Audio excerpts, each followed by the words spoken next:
that's so. I'm thinking, if I'm alone traveling and I'm so ill, who's going to take care of me? You were alone over here. If I don't do it, no. I had the man flu. I felt sorry for myself. Meet Palle Bo, a digital nomad from Denmark on an epic journey around the world. My name is Palle Bo, and I'm a long-time radio producer. In 2013, I started planning to become a digital nomad and a full-time traveler. 3 years later, I had sold my house, my car, and all my furniture. And in July 2016, I set out on a quest to visit every country in the world. In this podcast, I'm taking you along on my journey. This is the Radio Vagabond Podcast. In the latest episode of the Radio Vagabond Podcast, we visited an orphanage in the northern part of Nicaragua. I was there with my new friend, John Pappas. He's a successful businessman from Canada that's sort of retired and is now a philanthropist. He's giving back to the children from poor families in Nicaragua by putting a lot of time and money into an orphanage here. Also, he's supporting a 19-year-old girl. We finished the latest episode by hearing John say that he found a purpose in life. For me, this is in French we say un raison d'être.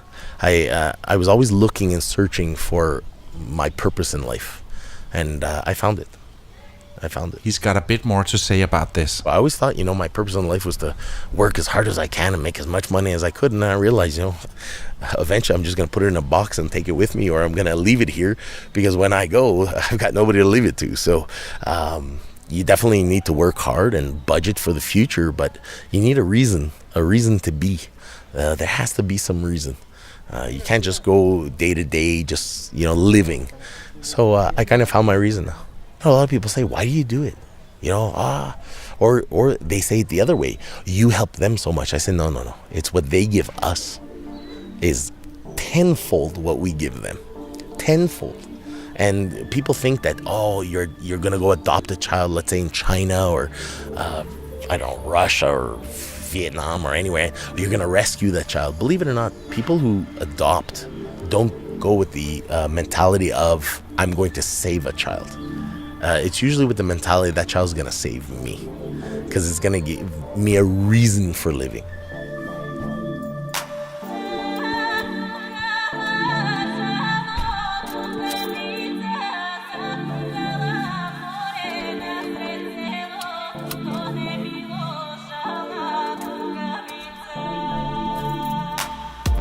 Then John wanted to show me a small place where they produce high-class cigars. He is a cigar man, remember? According to John, the Nicaraguan cigar is very good. And on the way there, he tells me that it's crazy, but it's not possible to buy Nicaraguan cigars here in Nicaragua. Unfortunately, all the tobacco that's grown here, made here, all the cigars, because it's a tax-free zone, are for export only. So they don't actually promote the purchase of their own tobacco products in their own country. So in other words, if you wanted to buy a Nicaraguan cigar in Nicaragua, it would have to be exported and then re-imported. So double tax, only because it's a tax-free zone. So in other words, they don't want to help promote their own product, which could be huge because of tourism being the number one industry. So the tourists can walk away from Nicaragua with fake cigars or Cuban cigars, but can't walk away with Nicaraguan cigars, which is absolutely ridiculous. So finally, after a couple of years of struggle, the Tobacco Association finally managed to convince the government to allow them at least to sell them at the international airport, because literally you would go to the airport and the only thing available for sale was a Cuban cigar. Breaks the loose tobacco, fills it in to make it even, so there's no soft spots. And then we enter the small place. Around 25 people are sitting around a few long tables, rolling and shaping the brown tobacco into big cigars. But then it gets pressed. so it will reduce in size. I'm not a cigar man, but I can tell that these look beautiful. Than what it'll eventually be once it's pressed through all these.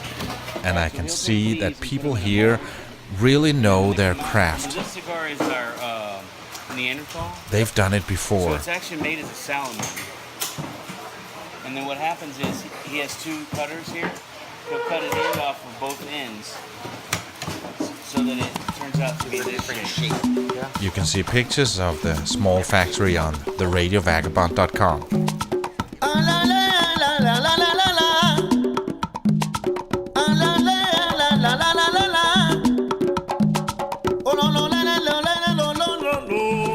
Well, I'm Alex Garcia Mesa, aka Thief Operandi. I'm 36 years right now. I'm a street and graffiti pioneer artist here in Nicaragua. This is Alex, probably the most successful street artist here in Esteli. He was a street artist pioneer, and around 20 years ago he was just doing graffiti. I started in '97 with 6 friends that I met over Managua when I was starting there. So it wasn't my plan to meet these people, but I was with some friends hanging around. He was approached and was a bit surprised. He didn't really know how talented he was. At that time, I didn't know if I gonna be in all this stuff of graffiti, but I remember one time I was with my friend at the university, and he used to draw a lot of letters and stuff, and I make another type of drawing, more like abstract stuff, right? So somebody passed by and saw the letters on his book, and he said, "That's a very hardcore street graffiti stuff, man." And we were like, "What?" That meeting changed his life. He didn't really know much about what he was doing, but he had the raw talent. And when he met 2 other talented street artists, he knew what he wanted to do with his life. So we get prepared to the next Saturday. We buy some spray cans without knowing nothing about how to paint over the walls and stuff. But the feeling that we have inside to go there and see what's going on, we did it. We buy some spray can with trying to manipulate the tips or to try to get thin lines or fat lines on stuff. So we get on the bus, we get to the place, and the first thing that I remember that shocks me in my mind and my soul is watch these dudes making. One, he was making like a face with a gold tooth and stuff, but very clean stuff. His nickname was Fly because his name come like a super fly, the super mosca in Spanish. The other one, his signature was Chuck. So I remember to saw these 2 dudes making the graffiti and stuff. I get a big impact in my head, in my soul, and so from there, I don't know how to describe that, man, but from there I just wanted to paint. Just paint over the street, paint. But You found your passion. yeah, definitely. But I didn't know that will be my career in my whole life. Later, we'll hear Alex tell us about how he worked his way from being the new kid in the graffiti group to standing on top as probably one of the most respected street artists in this part of Nicaragua, with his own team and a good, steady income. But before that, let me tell you that this episode is brought to you in part by this website called hotels25.com. If you're a regular listener, you have heard me mention this before, and I can't say this enough. This is a cool website. It helps you find the cheapest hotel rooms around the world. Hotels25.com. You should try it out. It actually works. Before we continue talking to Alex, the street artist, let me take you back to the lake close to Granada, where I met Fernando in the first episode here from Nicaragua. In that episode, we were talking about the cattle company he runs, where investors make a little money and help local farmers at the same time. If you haven't heard about that, go back and listen to episode 80 from Nicaragua. We're at this beautiful area close to the lake Lago Coquibolca outside of Granada. And right here is where you find a lot of small islands. In Nicaragua they call them Las Isletas. I met Fernando at a place called Mancu Lake Paradise. Mancu means in Chorotega language, brother, friend. So Mancu Lake Paradise means the paradise of the lake of the friends. Getting to the place is a bit of a drive, but worth it. Even though it's only 7 miles from Granada, it takes a while to get there because the last half of it is on a not so smooth dirt road. So it's between 20 and 30 bumpy minutes to get here. But once you do, your pulse just slow down. It's so beautiful here and quiet that it's impossible to be stressed here. There's a big round restaurant area without walls overlooking the beautiful lake and the pool. We can also see a few of the small islands. You can sit here at a table or rest in a hammock. This is truly a paradise. This is a rural area with a lot of animals and flora. And we want to stay like we know. I read a lot of years ago, Squire book. It's a diplomatic of the United States in 1850. And he described how they go from Nicaragua, from Rio San Juan, Granada, and all the country. When he talked about these letters, nothing changed. It's like 150 years ago. Yeah, maybe we should explain that Isletas means small islands, and it's a part of the big lake here. And how many tiny islands are there? There are 365. Yeah. One for every day of the year. Ah, okay. It's now easy it's easy to remember that. But we are not on one of the islands. We're on dry land. But getting here we had to drive on a dirt road for a bit. We're about 15 minutes outside of Granada, but it's so peaceful. Except for they're working up here is a part of the construction that needs to be finished. So there's a bit of a noise back here. But other than that, we're sitting. Looking at the lake and listening to the animals, and it is just so undescribably beautiful here. Yeah, and the most important, we are between friends. Yeah. Amigos. Say. Yeah. Let's go and walk around. Oh, that would be great.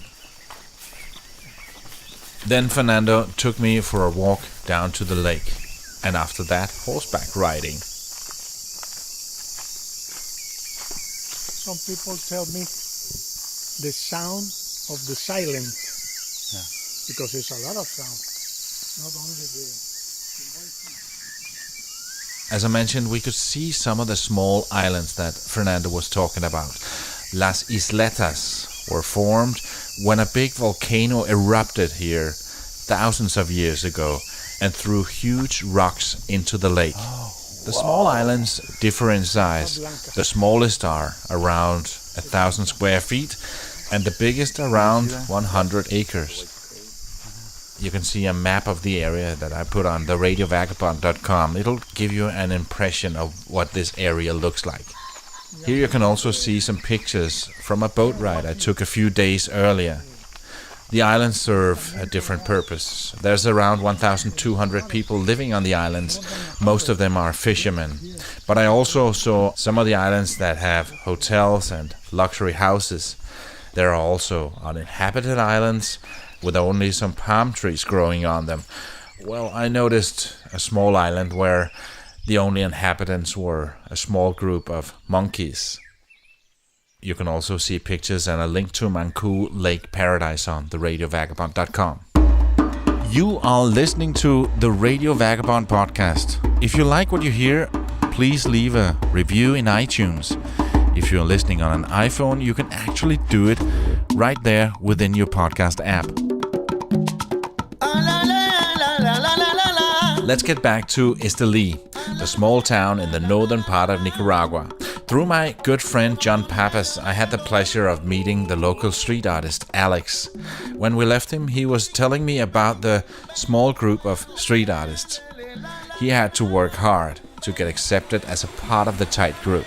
It's a funny story because at the very beginning that crew didn't want me on the crew because they didn't trust me at the very beginning, because that thing was more like a tight people. There were only like 3 persons in Nicaragua at that time. And I can say over all Central America, painting, graffiti. So they didn't want like get involved with a new dude without any experience and stuff. So that day I didn't paint any stuff over a wall because they say that I don't have a style, whatever and stuff. Well, that was a challenge for me because I told to my other friends, listen, we got to find a wall and make a nice graffiti. Either way, we need to make it. So we prepare a mural and a sketch with my other friend. They used to be a friend in that time. So we found a wall because I have an aunt that have a big wall, and we go there. For start, it was the worst wall in the country because it was made of raw stone. So we put some base. We got with chalk. We didn't know how to make the sketch over the wall because it was a first experience. So we get a piece of chalk and start to making the sketch. It wasn't like a correct direction, but at the end we made the whole graffiti stuff, and it came kind of like good because we didn't know how to do it.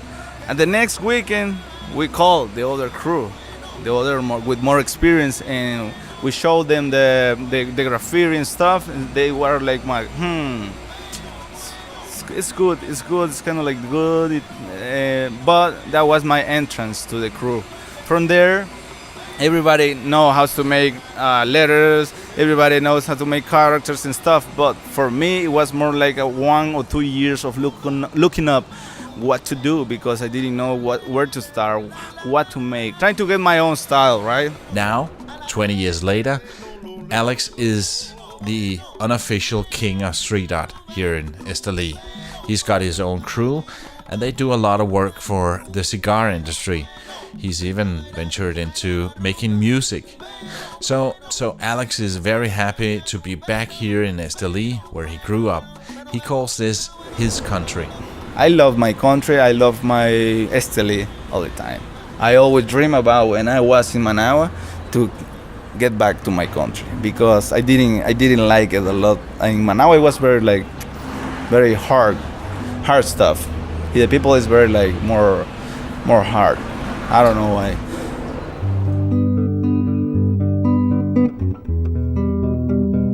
As you might remember from the first episode here from Nicaragua, I'm living in a wonderful big hotel apartment called Paraíso Granada, and I had a week where I got sick. In the beginning, I thought it was food poisoning, but no, it was basically just a simple flu. But that can be bad enough, as any grown man would tell you. For me, it was 4 to 5 days, basically just sleeping and feeling bad. And there I was, alone in a strange country, feeling sorry for myself. But after 2 days, I realized that I wasn't really alone. I'd sent a message to Ellen, the Dutch manager of the hotel, and all of a sudden she came knocking on my door with soup, juice and fruit and a few tablets that just might make my stomach ache go away. But that's so... I'm thinking, if I'm alone traveling and I'm so ill, who's going to take care of me? You were alone over here, and if I don't do it, no. I had the man flu. I felt sorry for myself. No, and I know I saw your messages already, so that's what I thought. Oh, the poor guy. I need to take care of him. I have a problem because I'm leaving tonight, and my fridge is filled with eggs, bread, cut meat, and everything. And I've so much enjoyed eating at the restaurant here and also the restaurants in town. So now my fridge is full, so I have to throw. Well, don't worry. Probably there are some very happy ladies here. They always very happy with the leftovers. When I said they always split us in between them. So I shouldn't throw it out. I should just leave it there. Just leave it, of course. Oh, that makes me feel so happy. Thank God. No, you know what? I know when it was around Christmas, a lot of people left salmon, prosciutto, and champagne, and they never eat it. So they were really, really happy. Yeah. Oh, nice. No, that's actually what they like. Because if it's a normal hotel place, maybe people leave their flip-flops or their or their bathing suit. But here they leave really things they can use. Yes. That was almost it for this episode here from Nicaragua. That was recorded in 2017, back when everything was peaceful here in the country and before the 2018 conflict. I have a few things to say about the situation in Nicaragua right now, here in 2018. I'll do that in a minute, and I encourage you to stay listening. But before that, let me remind you that I would be so thrilled if you would give me some stars in Apple Podcast or in your podcast app.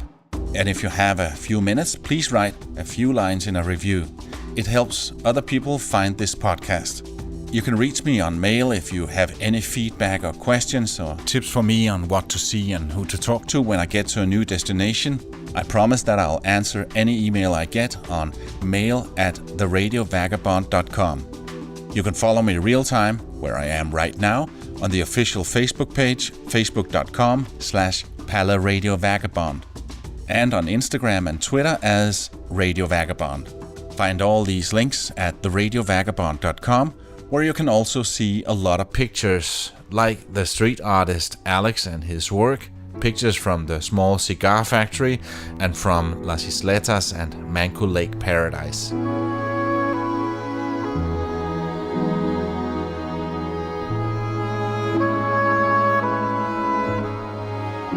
As I mentioned, I want to end this episode to tell you a little bit more about the situation in Nicaragua right now. I want to warn you, this is not going to be ending on a happy note, but I feel that it's important to give both the good and the bad facts about the places I visit. In the process of producing this podcast, I've been talking to a lot of my friends back in Nicaragua. And to describe life there right now in a few words, things are bad. Very bad. Hardly any tourists come there right now, which affects everything. Of course, the economic and people's ability to buy normal groceries. A few words about the places I talked about here in these episodes. Manco Lake Paradise is closed for the time being, and hardly any guests are staying at Paraíso Granada. The restaurant at Paraíso Granada is still open, but mainly just for local guests. Every night there's an armed guard in front of the hotel. And then a few words about the situation in general.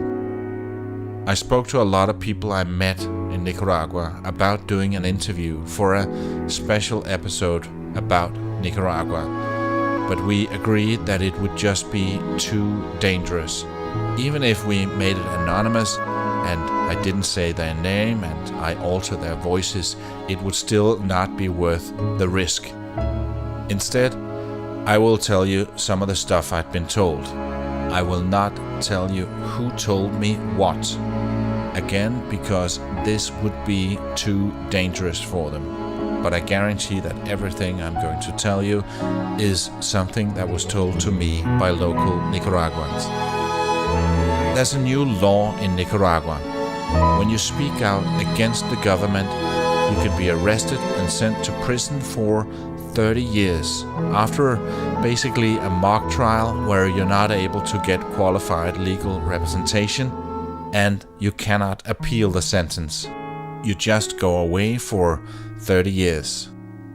The government police are analyzing pictures from demonstrations, and anyone they can find from the pictures are getting a nightly visit from them and will be arrested, probably tortured, and sent to prison for 30 years.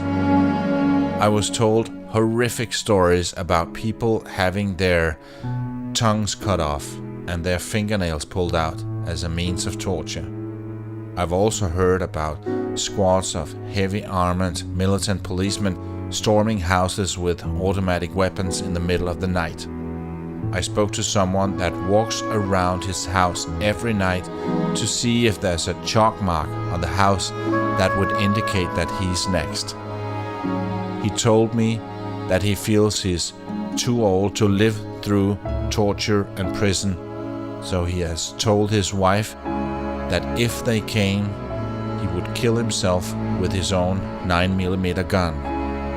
He had a conversation with his wife if she wanted him to shoot her before he shot himself. Can you even imagine having that conversation with your wife? But that is the state of life in Nicaragua right now. And I really don't understand why this is not covered more in the news here in the Western world. Many of the people I've talked to say that there's not much hope of anything getting better anytime soon, and that their biggest hope is that the UN will send troops to help them.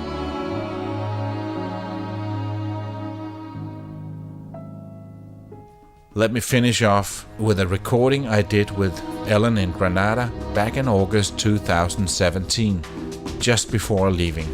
Is it okay if I come back again? Because when I'm leaving tonight, I'm leaving a bit of my heart here. Actually, you need to come for sure. And bring your kids. Yeah. You should take them over here. And I love you having with us over here. The part of Denmark and Nicaragua.